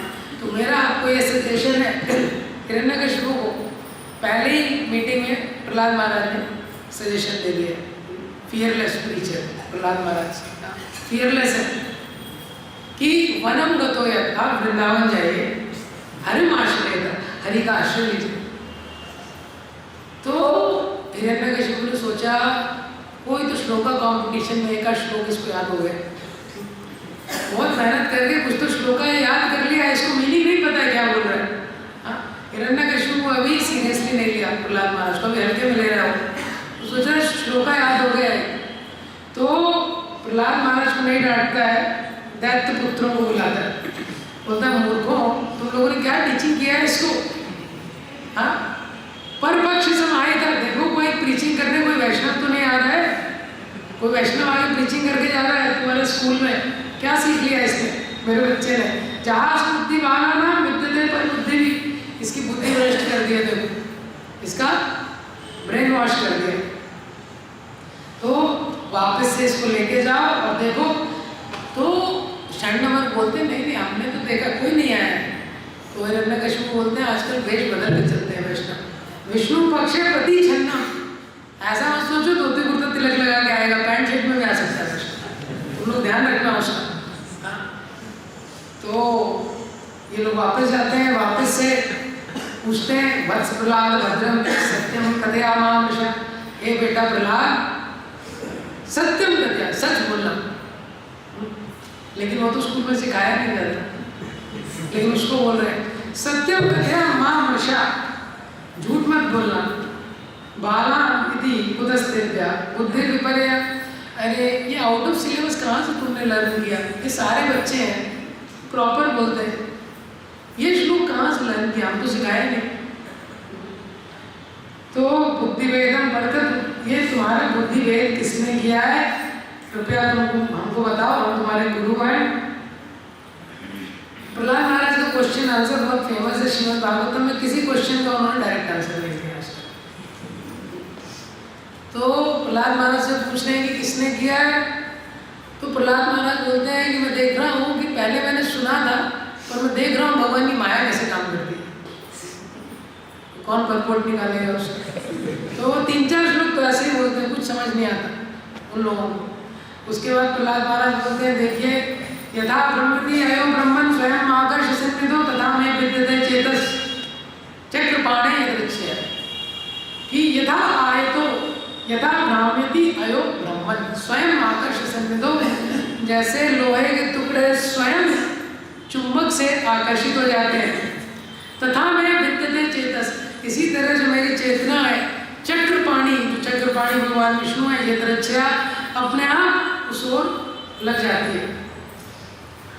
तो इस प्रकार से जब उन्होंने आंसर दिया तो उनको समझ नहीं आया क्या करना चाहिए। फिर भी उन्होंने सोचा सेकंड ट्राई करना चाहिए, एक बार और ट्राई करते हैं। साम दाम दंड भेद के प्रहलाद महाराज को बहुत डराया, हाँ बोलते लगे इसको मारेंगे ये करेंगे, बहुत उनको डराया धमकाया समझाया और वापस से वही पढ़ाने लगे। और प्रहलाद महाराज सब सुन लेते थे, सुश्रूषवा अनुपपाठ सब सुन लेते थे, और जब षण्डमर प्रश्न करते थे अनुपपाठ तो वैसे ही उत्तर भी देते थे। उनको पता था क्वेश्चन आंसर किसके साथ खेलना है प्रॉपर, तो षण्डमर को वही उत्तर देते थे जो बताते थे। तो वो सोचा तो तैयार हो गए, वापस लगे गए। कयाधु ने प्रहलाद महाराज को सजाया, अलंकार आदि पहनाए, उनको स्नान कराया, फिर हिरण्यकशिपु ने गोद में बिठाया। इस बार हिरण्यकशिपु ने सेकंड लेवल का प्रश्न पूछा। पहली बार उन्होंने पूछा था कि जो भी उत्तम समझते हो वो बताओ। इस बार पूछते हैं कि अभी तक तुमने जो पढ़ा है अपने गुरुओं से, उसमें सबसे उत्तम क्या है वो बताओ। तो प्रहलाद महाराज विचार करने लगते हैं कि गुरुओं से जो पढ़ा है, तो गुरु तो ये षण्डमर तो ये टेम्पररी लोग हैं, गुरु तो मेरे नारद मुनि थे जिन्होंने मुझे गर्भ में ज्ञान दिया था। तो बोलते हैं श्रवणम कीर्तनम विष्णु स्मरणम पाद सेवनम अर्चनम वंदनम लास्यम साख्यम आत्मनिवेदनम इति पुंसा पिता विष्णु भक्तिश्चैन नवलक्षणम्। तो क्रियते भगवती यथा तन्मन्ये धीतम उत्तमम, कि मैं तो यही समझता हूँ कि श्रवणम कीर्तनम विष्णु, भगवान विष्णु का जो श्रवण है, कीर्तन है, स्मरण है, वंदन है, उनकी जो अर्चना है, उनका पाद सेवन है, यही सबसे यद क्रियते इति पुंसा पिता विष्णु भक्तिश्चैन नवलक्षणा, ये भक्ति के 9 लक्षण है। यद क्रियते भगवती यथा, भगवान को समर्पित भाव से जो इनमें से कोई भी क्रिया करता है, तन्मन्ये धीतम उत्तमम, वो मैं मानता हूँ कि सबसे उत्तम।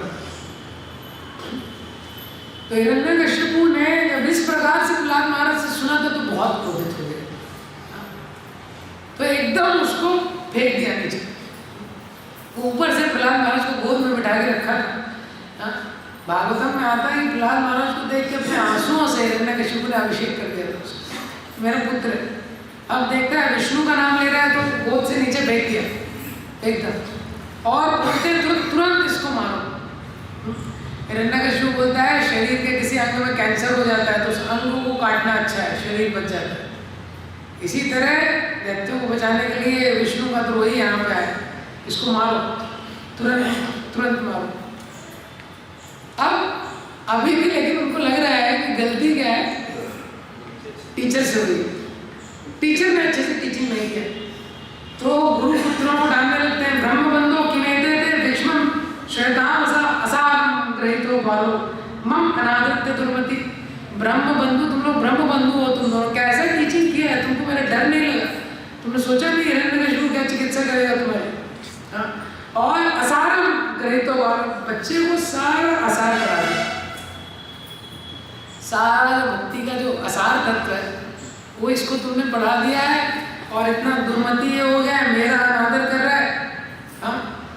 तो इस प्रकार से जब वो बोलते हैं, गुरु कुछ वो डर जाते हैं, भैया ये हमको ही मार देगा, इसको भरोसा है नहीं हिरण्यकशिपु का। हमेशा हिरण्यकशिपु शराब पी के रखता था, हाँ? लेकिन फिर भी शक्ति वैसी ही थी, पूरा शरीर वज्र के समान था, संसार के शराब मुक्त करने।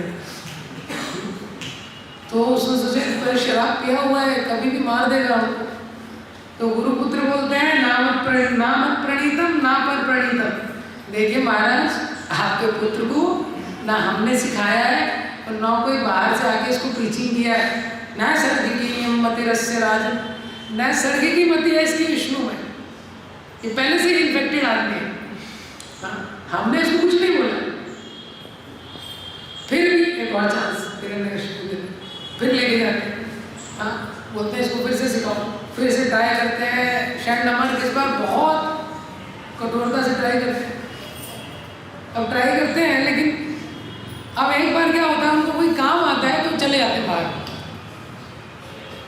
जब बाहर जाते हैं तो प्रहलाद महाराज प्रीचिंग शुरू कर देते। तो अभी तक तो प्रैक्टिस कर रहे थे, अब प्रीचिंग भी करने लगते। डिवाइन टीचिंग्स इन डेमोनिक स्कूल। तो जब इंटरवल का टाइम होता है, शून्य वर्ग बाहर होते हैं, सारे बच्चे खेल रहे होते हैं। प्रहलाद महाराज बोलते हैं कहाँ आप खेलने में अपना समय व्यस्त कर रहे हैं, समय बर्बाद कर रहे हैं। तो वहाँ पे प्रहलाद महाराज प्रचार करना शुरू कर देते हैं, सबको बुलाते हैं। प्रहलाद महाराज का स्वभाव इतना सरल, इतना मधुर, इतना स्निग्ध होता है, सब लोग आ जाते हैं। तो बच्चे बोलते हैं तो अभी खेलने की उम्र है। तो प्रहलाद महाराज बोलते हैं कौन महाराज रे प्रज्ञो धर्मान भगवतानिया दुर्लभम मानुषम जन्म आदुरमपि अर्थदम। देखो कौमाराचरित प्रज्ञो धर्मान भागवतानिया, 5 साल की उम्र से प्रज्ञ हो, जो बुद्धिमान लोग हैं, 5 साल की उम्र से धर्मान भागवतानिया, भागवत धर्म का आचरण करते हैं। कोई बोलेगा इतना जल्दी क्या जरूरत है, क्योंकि दुर्लभम मानुषम जन्म, मनुष्य जन्म बहुत दुर्लभ है। तो कोई बोलेगा कोई बात नहीं, दुर्लभ था लेकिन अब तो मिल गया, दुर्लभ था लेकिन अब तो प्राप्त हो गया, अब क्या दिक्कत है। आध्रुवम, दुर्लभ है और आध्रुवम है, ये क्षणिक है, कभी भी मृत्यु हो जाएगी, इसकी कोई गारंटी नहीं। अर्थदम, लेकिन ये अर्थ को प्रदान करने वाला, ये मनुष्य जन्म बहुत दुर्लभ है, क्षणिक है, किसी भी व्यक्ति की कभी भी मृत्यु हो सकती है, लेकिन ये मनुष्य जन्म अर्थ को प्रदान करने वाला। ये प्रवचन प्रहलाद महाराज कर रहे हैं सत्युग में। ये प्रवचन प्रहलाद महाराज कब कर रहे हैं, सत्युग में। तो हम लोग सोच सकते हैं आज की डेट में कितना अनसर्टेन है। वो सत्युग में बोल रहे हैं कभी भी मृत्यु हो सकती है, ये मृत्यु ऐसी पहले कभी भी अकाल मृत्यु होती नहीं थी जनरली। तो अभी कितना ज़्यादा अर्जेंसी होगा भक्ति करने का, जब कलयुग में जब 60 भी श्योर नहीं, हम सोच सकते हैं। सत्युग में प्रहलाद महाराज प्रवचन कर रहे हैं, कौमार आचरित धर्मान भागवतानिया दुर्लभम मानुषम जन्म आध्रुवमपि अर्थदम।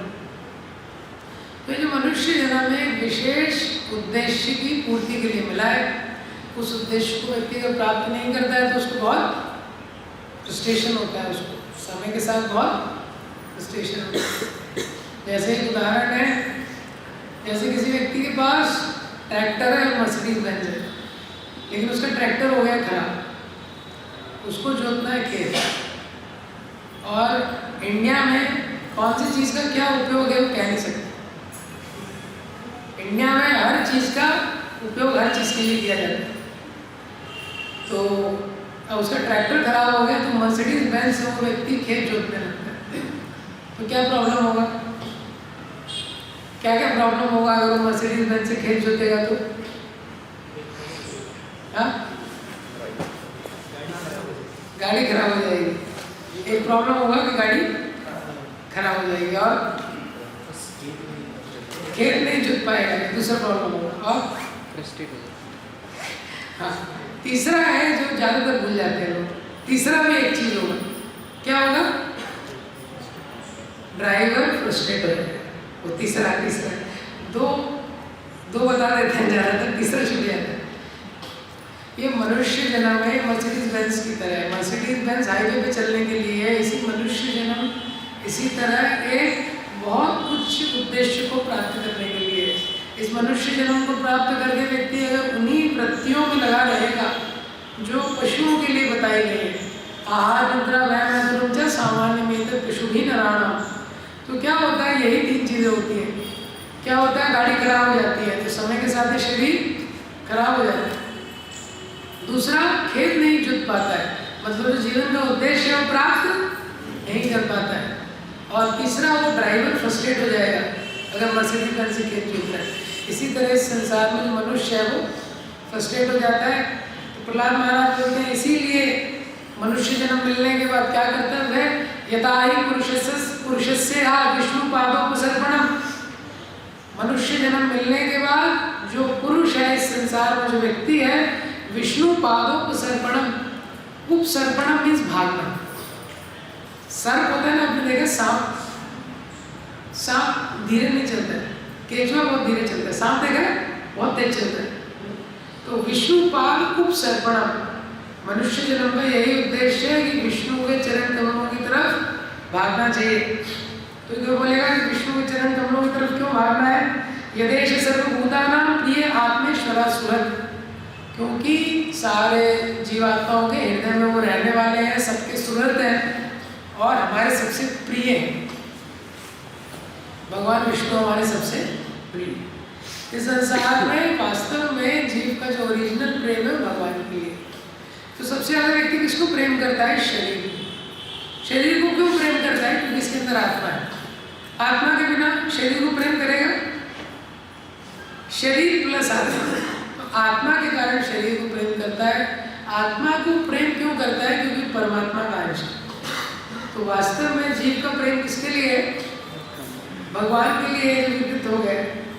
तो मनुष्य जन्म मिलने पे ये ट्राई करना चाहिए। प्रहलाद महाराज बोल रहे हैं भगवान विष्णु के चरणों की तरफ भागना चाहिए और सुखम इंद्रियम दत्यम दे योगे देहिनाम सर्वत्र लभ्यते दैवाम यथा दुखम मयत्नता। मनुष्य जन्म मिलने के बाद इंद्रिय सुख के लिए प्रयास नहीं करना चाहिए। तो दैत्य पुत्र बोलते हैं अगर प्रयास नहीं करेंगे तो सुख प्राप्त कैसे होगा? देह योगे न देहिनाम, जैसे ही व्यक्ति को शरीर मिलता है, आत्मा को जैसे ही शरीर दिया जाता है, वो शरीर के साथ सुख दुख निर्धारित कर दिया जाता है, वो चेंज नहीं कर सकते। अगर हम अपने प्रयास से सुख को बढ़ा सकते तो कुछ उसका एक ग्राफ दिखना चाहिए ना संसार में। मतलब ऐसा होना चाहिए जिस व्यक्ति ने बीए किया है वो थोड़ा दुखी है। सर्वत्र लभ्यते दैवात यथा दुखम मयत्नता। सारी योनियों में देखो 84 लाख योनियों में मनुष्य को छोड़ के कोई इतनी मेहनत नहीं कर रहा। पशु पक्षी है, अफ्रीका में हाथी है, वो एक बार में टन खाता है और जो चींटी है वो बहुत थोड़ा खाती है। सबके लिए भगवान ने व्यवस्था की है और किसी को टेंशन नहीं बहुत ज़्यादा। सर्वत्र लभ्यते दैवात, आहार निद्रा व्यायाम च, सब जगह यथा दुखम मयत्नता। तो प्रहलाद महाराज बोलते हैं अगर सुख के लिए प्रयास नहीं करना है, जैसे दुख अपने आप आता है वैसे सुख आए। दुख को कोई इन्वाइट करना नहीं चाहता है लेकिन दुख आ जाता है, ऐसे ही सुख आएगा। उसके आगे बोलते हैं तत्प्रयासो न कर्तव्यो यत्तायु वया परम ना तथा विन्ददेश एवं मुकुंद चरणाम्बुजम। ऐसा प्रयास नहीं करना चाहिए संसार में कि जो आयु है वो व्यर्थ हो जाए और जो जीवन का उद्देश्य है वो प्राप्त ना हो। वो क्या है, मुकुंद चरणाम्बुजम। तो ऐसा प्रयास नहीं करना चाहिए कि आयु खर्च हो जाए और जो जीवन का उद्देश्य है वो उसको प्राप्त ना हो। ये तो इसके आगे और भी शिक्षाएं हैं, मोस्टली उसको कल करेंगे। तो अभी वृंदावन के जो 6 मेन टेम्पल्स हैं, 6-7, उसका भी पीपीटी, तो उसके बारे में आप लोगों को शॉर्ट में बता देता हूँ। तो आप लोग शाम को जाके, जो शाम का स्लॉट रहेगा उसमें ग्रुप में जाके दर्शन कर सकते हैं। तो यहाँ आप देखेंगे तो वहाँ आपको थोड़ा कनेक्शन फील होगा। ये But we have to stop it when we are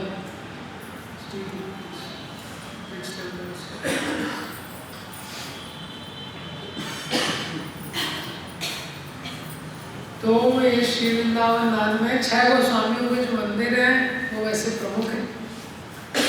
ये 6 गोस्वामी वृंदावन में सबसे पहले रूप और सनातन गोस्वामी चैतन्य महाप्रभु ने उनको भेजा था। रूप और सनातन गोस्वामी ने वृंदावन को प्रकाशित किया है। उसके बाद जो गोस्वामी आए हैं वो भी रूप और सनातन गोस्वामी के साथ रहते थे। उससे पहले वृंदावन में लोकनाथ गोस्वामी और भूगर्भ गोस्वामी ये रहते थे। तो ये गोस्वामियों ने ही वृंदावन को प्रकाशित किया है। यहाँ के जो मेन दिख रहे हैं गोस्वामियों ने ही उनको खोजा।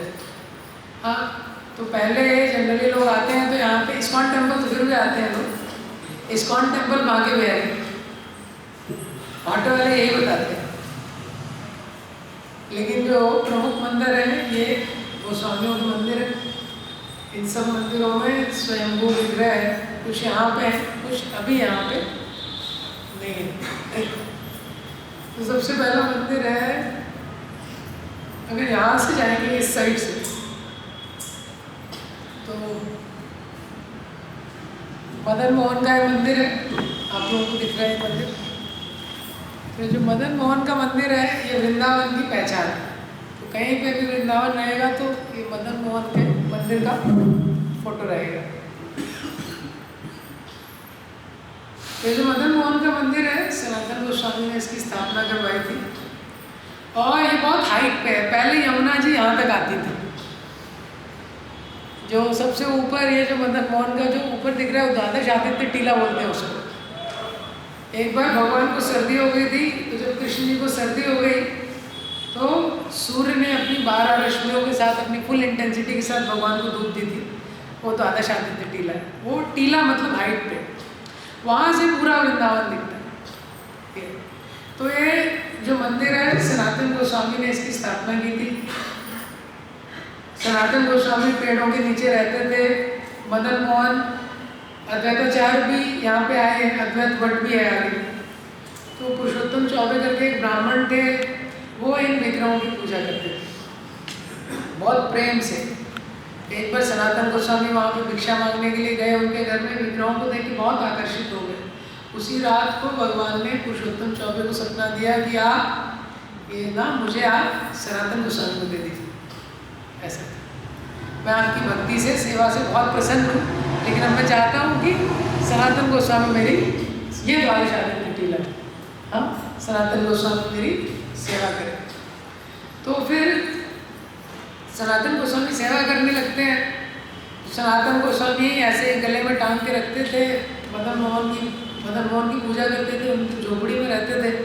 तो जो जितने गोस्वामी हैं तो कभी इस वृक्ष के नीचे, कभी उस वृक्ष के नीचे। तो सनातन गोस्वामी बाटी खिलाते थे। मदन मोहन का भोग क्या था? बाटी। बाटी मतलब क्या है? आटा, भिक्षा मांगने जाते थे तो आटा वाटा मिल जाता था, आटे को थोड़ा पानी में मिला के उसको आग में डाल देते। तो मदन मोहन जी के लिए ऑस्टेरिटी हो गई। मदन मोहन ने सनातन गोस्वामी को बोला, अरे भाई तुम रोज एक ही मेनू खिला रहे, कुछ चेंज करो, इसमें थोड़ा नमक थोड़ा ऐड करो। नमक भी नहीं ऐड कर रहे। सनातन गोस्वामी ने बोला, प्रभु मैं तो जो भी बेस्ट है वो खिला रहा हूँ, कल को आप काजू मांगोगे, बादाम मांगोगे, मैं कहाँ से लाऊंगा? तो भगवान समझ गए तो इंतजाम करने वाले हैं। सनातन गोस्वामी जितने विग्रह हैं सारे अपने गोस्वामियों से बात करते हैं। विग्रह की सेवा का स्वभाव है, जितने प्रेम से व्यक्ति सेवा करता है ऐसे वो आदान प्रदान करते हैं। तो सनातन गोस्वामी जी स्वयं लगभग मंजरी है, सारे वृंदावन वाले सनातन गोस्वामी को अपना गुरु मानते हैं। इसीलिए सनातन गोस्वामी का जो डिसअपीयरेंस है गुरु पूर्णिमा के दिन, गोवर्धन परिक्रमा में मैक्सिमम भीड़ रहती है उसमें। आप रात के 12 बजे चले जाओ, फुल भीड़ रहती है। तो मदन मोहन ने ऐसी योजना बनाई, अजय कपूर करके एक व्यापारी थे, वो यहाँ से जा रहे थे यमुना से, यमुना के बाद उनकी नाव अटक गई,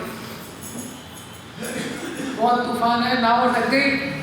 बहुत प्रयास किया तो भगवान बालक के रूप में गए, तो भगवान ने बोला देखो ऊपर एक साधु महात्मा है, उनका थोड़ा आशीर्वाद ले लो, सब ठीक हो जाएगा। तो वो ऊपर आए, सनातन गोस्वामी से कुछ प्रार्थना की और भगवान की कृपा से उनकी नाव मुक्त हो गई। व्यापार करके आए, व्यापार करके लौटे, बहुत धन लेके लौटे, बहुत धन उनको मिला। सनातन गोस्वामी के चरित्र को देख के पहले ही इतना प्रभावित हो गए थे, तब वो सोचे इसके लिए मैं कुछ करना चाहता हूँ। ऐसे संत महात्मा का दर्शन हुआ है, तो आके बोलते हैं कि सनातन गोस्वामी से मैं आपके लिए कुछ कर सकता हूँ। सनातन गोस्वामी बोलते हैं देखो भाई हम तो भिखारी है, लेकिन ये ठाकुर जी की तपस्या हो रही है, ये तो महल में रहने वाले हैं, इनके लिए महल का निर्माण होना चाहिए। तो उसने फिर ये मदन मोहन का मंदिर बनाया। तो मदन मोहन का मंदिर, अभी जो मदन मोहन के विग्रह है वो करौली में है, ये करौली वाले विग्रह हैं, यहाँ पे भी मदन मोहन के विग्रह हैं। और आप मदन मोहन के मंदिर में जाएंगे तो द्वादश आदित्य टीला आएगा, उसके आगे वो वेल आएगा, कुआं, जिससे सनातन गोस्वामी पूजा करते थे, मदन मोहन की पूजा करते थे, अभिषेक आदि के लिए उपयोग करते थे। उसके बाद वहीं पे सनातन गोस्वामी का भजन कुटीर है, उसी के आगे मदन मोहन मंदिर में। ये अब मदन मोहन के जो विग्रह हैं ये संबंध विग्रह हैं। मदन मोहन सनातन गोस्वामी संबंध आचार्य हैं। मदन मोहन जो कामदेव को भी आकर्षित करने वाले हैं, ऐसे भगवान जो है मदन मोहन। ये तो उस मंदिर से नीचे जाएंगे, थोड़ा राइट में जाएंगे तो पीछे जाके सनातन गोस्वामी का समाधि भी है, उसका भी दर्शन कर सकते हैं। सनातन गोस्वामी का जो समाधि है वहीं पे ग्रंथ समाधि भी है जीव गोस्वामी का, और तपन मिश्रा, चंद्रशेखर आचार्य, इन सब का भी समाधि है। सनातन गोस्वामी अपनी समाधि से मदन मोहन को देख रहे हैं, इसलिए मदन मोहन वहाँ है, समाधि यहाँ पे है, उस तरह सनातन गोस्वामी उस तरफ देख रहे हैं। इससे फिर आगे जाएंगे, मदन मोहन से आगे ये क्या है, राधा दामोदर। तो इसके बीच में इमली ताल आएगा, शुरू में कालिया का आता है, तो कालिया की लीला जहाँ पर हुई थी, पहले यमुना जी वहाँ तक थी। और इमली ताल करके एक मंदिर आएगा जहाँ पे चैतन्य महाप्रभु जब वृंदावन आए थे तो जिस पेड़ के नीचे बैठ के वो जप करते थे। इमली ताल के आगे श्रृंगारवट आएगा जहाँ पे नित्यानंद प्रभु जब वृंदावन आए थे तो जिस पेड़ के नीचे वो बैठे थे, और वहीं पे भगवान कृष्ण राधा रानी का श्रृंगार करते थे। ये दोनों लीलाएं उसी जगह हुई। उससे आगे जाके केशी घाट के वहाँ से अंदर एंट्री लेंगे, राधा दामोदर का मंदिर है, तो ये वृंदावन के मंदिरों में से एक प्रमुख है। यहीं पे श्री प्रभुपाद जी रहे हैं बहुत टाइम। इससे पहले इसके पीछे एक मंदिर है वंशी गोपाल, वहाँ पे रहते थे। उसके बाद राधा दामोदर के मंदिर में 6 गोस्वामी मिलते थे। प्रभुपाद जी ने इस मंदिर के लिए बोला है this is the centre of the spiritual world. तो बहुत प्रमुख मंदिर है ये। राधा दामोदर के जो इसमें विग्रह है ये जीव गोस्वामी ने स्वयं इनको कार्य किया। रूप गोस्वामी ने कार्तिक के महीने में ही ये विग्रह बनाए थे और बाद में उन्होंने जीव गोस्वामी को ये गिफ्ट किए।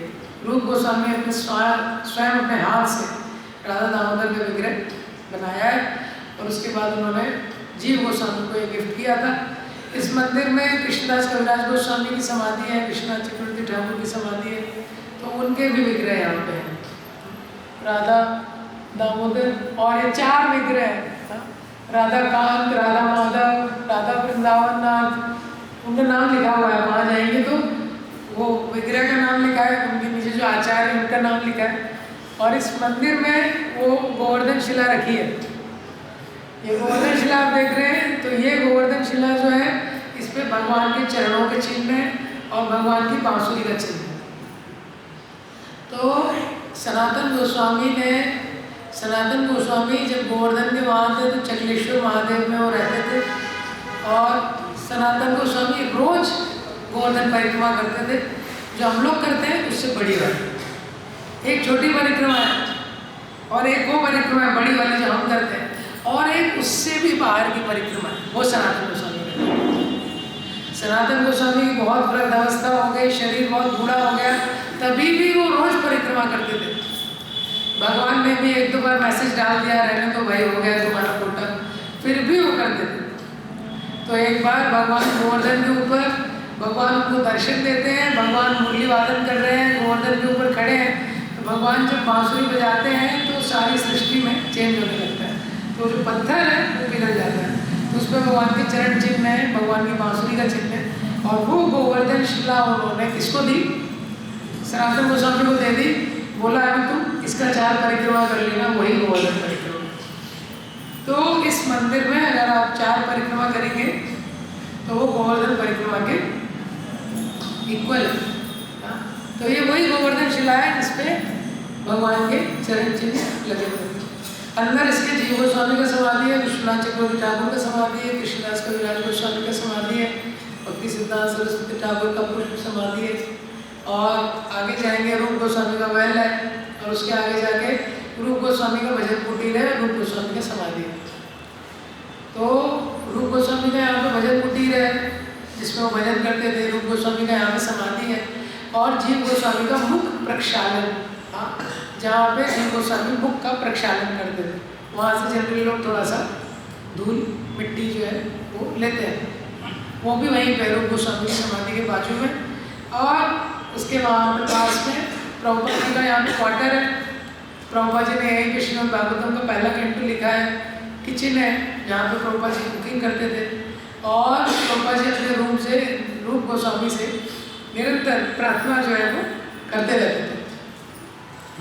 तो प्रभुपाद जी के जो किचन है, किचन की खिड़की से रूप गोस्वामी का समाधि जो है वो दिखता है। प्रभुपाद जी ने बोला है, I will forever stay in the rooms of Radha Damodar. ये प्रभुपाद जी ने बोला था। जब वृंदावन प्रभुपाद जी पहली बार अपने विदेशी शिष्यों को लेके आए थे, तो कार्तिक के महीने पे यहीं पे उन्होंने नेक्टर ऑफ डिवोशन भक्ति रसामृत सिंधु पे प्रवचन दिया। नेक्टर ऑफ डिवोशन बुक है। राधा दामोदर के बाजू में, राधा थोड़ा आगे आप जाएंगे तो राधा श्याम सुंदर का मंदिर है। तो राधा श्याम सुंदर के मंदिर के पास में भी एक नुपुर स्थली भी है जहाँ को नुपुर मिला था। तो राधा श्याम सुंदर के मंदिर में एक बड़े विग्रह है, राधा श्याम सुंदर के जो बड़े वाले विग्रह हैं, बलदेव विद्याभूषण का आराधना करते थे, और आप साइड से दर्शन करेंगे तो एक छोटे विग्रह है। हाँ, तो जो छोटे विग्रह है वो राधा रानी के हृदय से प्रकट हुए। तो संसार में एकमात्र विग्रह है ये राधा रानी के हृदय से प्रकट हुए। तो श्यामानंद पंडित जो है, उससे पहले उनका नाम था दुखी कृष्णदास, हृदय चैतन्य के जो शिष्य थे। तो यहाँ पे झाड़ू लगाया करते थे, लेकिन झाड़ू बड़े प्रेम से लगाया करते थे। तो इनकी सेवा से राधा रानी बड़ी प्रसन्न थी। तो भेष बगल के एक दिन राधा रानी आती है, तो जब आध्यात्मिक जगत जाती है उनका नुपुर यहाँ छूट जाता है, या उन्होंने छोड़ दिया जो भी है, तो बहुत प्रेम से झाड़ू लगाते थे। तो वो नुपुर उनको मिल गया दुखी कृष्णदास को। तो जब वो नुपुर मिल गया, उन्होंने बोला ये तो इस संसार के यहाँ की ज्वेलरी शॉप का नहीं है, उनको लगा ये स्पेशल है। तो राधा रानी बोलती है विशाखा को, ललिता सखी को। तो ललिता सखी नीचे आती है एक वृद्ध स्त्री का रूप लेके, और वो पूछती हैं कि आपने यहाँ पे देखा मेरी सखी का एक नुपुर छूट गया। तो दुखी कृष्णदास बोलते हैं देखा तो है मैंने, लेकिन सखी को ही दूंगा मैं, आपको नहीं दूंगा। तो वो जाती हैं, वो बोल रही है तो कंडीशन ये है। तो राधा रानी बोलती ठीक है यहीं पे ले आओ। तो यहाँ से गोलोक वृंदावन सीधे उनको लेके जाते हैं। गोलोक वृंदावन में राधा रानी को नुपुर देते हैं। राधा रानी बोलती है मैं आपकी सेवा से बहुत प्रसन्न हूँ, और राधा रानी उनके माथे पे ऐसे करके परमानेंट तिलक, हम लोग तिलक रोज लगाते हैं, मिटाना पड़ता है, तो राधा रानी थोड़ा ईजी कर दिया, उनके माथे में परमानेंट तिलक कर दिया। और राधा रानी बोलते हैं तुमने क्योंकि मुझे आनंद दिया, आज से तुम्हारा नाम है श्यामानंद। श्यामा मिस राधा रानी, उनको जिन्होंने आनंद दिया। तो ऐसे श्यामानंद पंडित हैं, उनकी समाधि भी वहाँ पे है। और राधा रानी का वो हृदय से जो विग्रह निकला है वो उन्होंने श्यामानंद पंडित को दिया, वो विग्रह भी वहाँ पे है। तो ये बहुत पास में है, राधा दामोदर के जस्ट पास में ये मंदिर है। तो राधा दामोदर, राधा श्याम सुंदर, और इसी गली से थोड़ा आगे जाएंगे, लेफ्ट में जाके आगे जाके राधा रमन का मंदिर है। तो राधा रमन का जो मंदिर है, राधा रमन के जो विग्रह है, इसके राधा रमन के मंदिर के बाजू में रमन जी का प्राकट्य स्थल है, थोड़ा उसी लाइन में, और उसके आगे गोपाल भट्ट गोस्वामी का समाधि। तो गोपाल भट्ट गोस्वामी की समाधि है, राधा रमन के प्राकट्य स्थल है। तो गोपाल भट्ट गोस्वामी जब वृंदावन आए थे तो सारे गोस्वामियों के पास अपने अपने विग्रह थे। वो अपने विग्रहों को सजाते थे, उनको आभूषण पहनाते थे, अलंकार लगाते थे, उनके मुख पे अलग अलग ड्राइंग बनाते थे। तो गोपाल भट्ट गोस्वामी के है, उनके पास थी शालिग्राम शिला। वो यहाँ से गए थे गंडकी नदी, जब वो गंडकी नदी जाते हैं वहाँ से वो शालिग्राम शिला को लेके आ जाते हैं। थोड़ी दूर लेके आते हैं, उनको लगता है कि मैं योग्य नहीं हूँ, शालिग्राम को कैसे सेवा करूँगा, तो वापस डाल देते हैं गंडकी नदी में। लेकिन शालिग्राम शिला कूद के उनके कमंडल में वापस आ जाती है। ऐसा कई बार होता है। तो वो सोचते हैं कि शायद भगवान की इच्छा है, वहाँ से 8-10 शालिग्राम शिला लेके आ जाते हैं, उनकी सेवा कर रहे होते हैं, लेकिन उनके मन में इस प्रकार का भाव होता है कि मैं इनका श्रृंगार नहीं कर पा रहा। क्योंकि मथुरा से उस समय व्यापारी आते थे, अनेक प्रकार के आभूषण, वस्त्र, गहने भगवान को सजाने के लिए गोस्वामियों को देते थे। तो इस प्रकार एक बार नरसिंह चतुर्दशी के दिन इस प्रकार की भावना कि अगर मेरे पास भी विग्रह रहते तो मैं और अच्छे से सेवा करता। इस प्रकार की भावना से, हृदय में इस प्रकार की कामना से रात में वो सोए, और सुबह जो जो शिला थी उसमें से एक दामोदर शालिग्राम शिला थी, उसमें से राधा रमन का प्राकट्य हुआ। तो राधा रमन के जो विग्रह है वो भी स्वयंभू विग्रह है, उसी शिला से वो प्रकट हुए। तो प्राकट्य स्थल है। और राधा रमन के विग्रह राधा रमन के मंदिर में, उसमें 2 बल्ब लगे रहते हैं, ग्रीन और रेड बार। तो वो आप देख लीजिए, ग्रीन बल्ब जल रहा है मतलब दर्शन खुला है, रेड बल्ब जल रहा है मतलब दर्शन बंद। ये तो परीक्षित महाराज, ये बहुत सारे जो विग्रह वज्रराम ने इंस्टॉल किए थे, मंदिरों को उन्होंने बनवाया था। तो वज्रराम उत्तरा को पूछते हैं, उत्तरा ने कृष्ण को देखा है स्वयं। तो वज्रनाभ जब इन विग्रहों को दिखा के पूछते हैं तो उत्तरा वज्रनाभ को बताती है, जब राधा गोपीनाथ को देखती है तो बोलती है कि इनका जो मुखमंडल है ये एग्जैक्टली कृष्ण की तरह है। राधा मदन मोहन को राधा गोपीनाथ, राधा मदन मोहन, राधा गोविंद, राधा मदन मोहन को देखती हैं तो उनको बोलती है उनका जो बीच का पार्ट है यहाँ से लेके वेस्ट तक, ये एग्जैक्टली कृष्ण की तरह है। और राधा गोविंद को देखती हैं तो बोलती है उनका जो नीचे का पार्ट है एग्जैक्टली कृष्ण की तरह। तो बोलते हैं कि जो राधा रमन है उनका मुख राधा गोपीनाथ की तरह है, ये वाला पार्ट राधा मदन मोहन की तरह है, और नीचे वाला पार्ट राधा गोविंद की तरह। तो एग्जैक्टली फुल कृष्ण। तो उसके आगे गोपाल भट्ट गोस्वामी का समाधि है। गोपाल भट्ट गोस्वामी के विग्रहों की पूजा करते थे, वो विग्रह है। और उसके आगे गोकुलानंद का मंदिर है, ये भी पास है।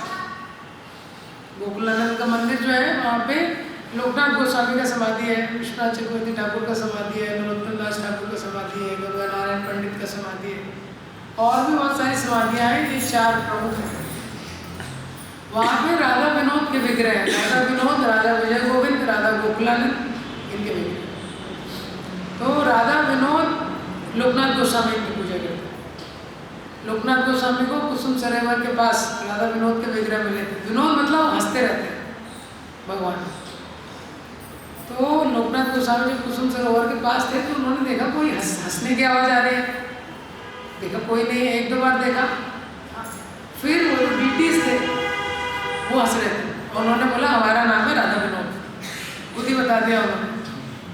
तो लोकनाथ गोस्वामी उनको गले में टांग के रखते थे, जहाँ भी जाते थे गले में टांग के उनको, वो राधा विनोद के विग्रह, राधा विजय गोविंद के विग्रह है। बलदेव विद्याभूषण उनकी पूजा करते थे। तो जब पहले राधा रानी की जो वर्शिप है ये ऑथराइज नहीं थी हमारे संप्रदाय में, तो जयपुर में बहुत बड़ा डिबेट हुआ है। भगवान ने स्वयं कमेंट्री बताई है जिसको गोविंद भाष्य बोलते हैं।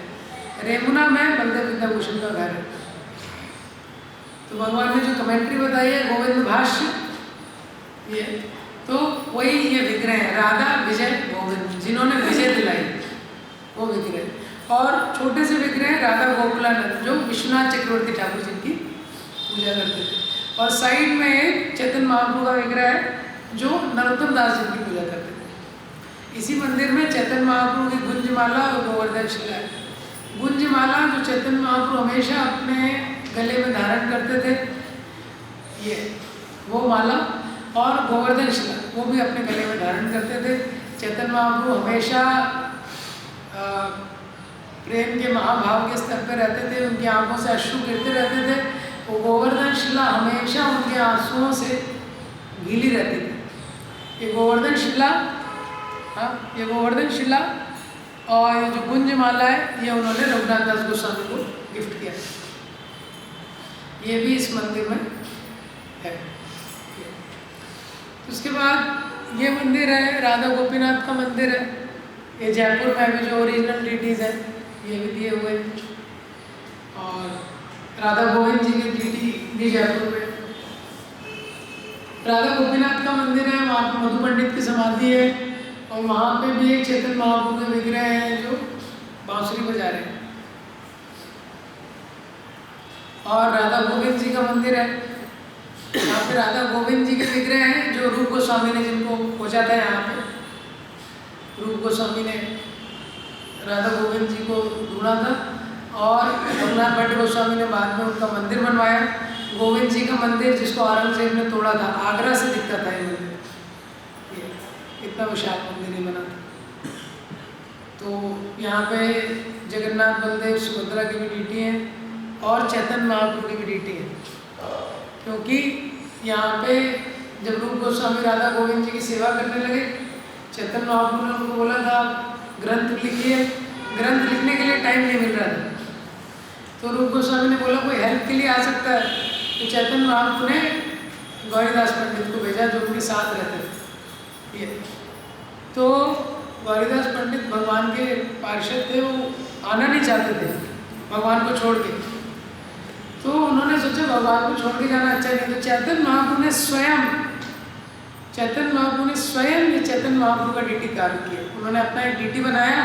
उन्होंने बोला ये जो विग्रह है ये मेरे से अभिन्न है, तुम जाओ इसकी पूजा करना, इसकी पूजा करोगे तो मेरे संग का तुम अनुभव करोगे।